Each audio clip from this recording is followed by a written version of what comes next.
I'd like to talk to you about a subject that's not frequently mentioned, inbreeding.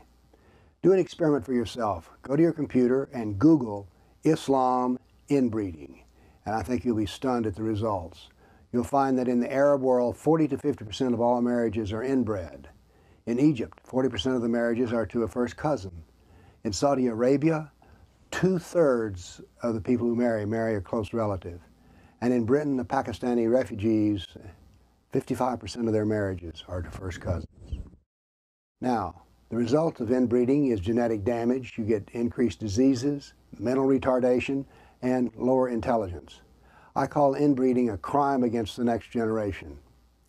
Now, why is there so much inbreeding in Islam? Well, if you think about it, you know the answer. Because of Muhammad, he married his first cousin, so that makes that process sunnah. The Quran lays out rules of marriage, but it allows first cousins to marry. This is in Quran 4:23. So according to the Sharia, divine law, inbreeding is good.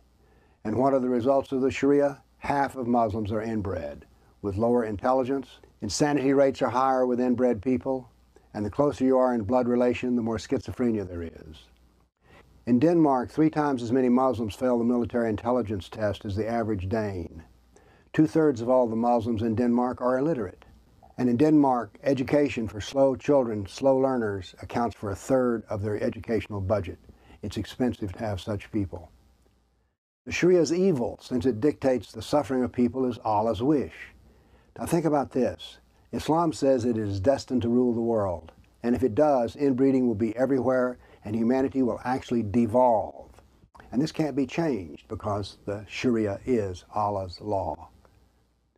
But why are we silent about Sharia suffering? Why can't we educate about this harm? How can we go about trying to show that this is wrong? Oh, wait a minute, we can't do this because this would be offensive to Muslims.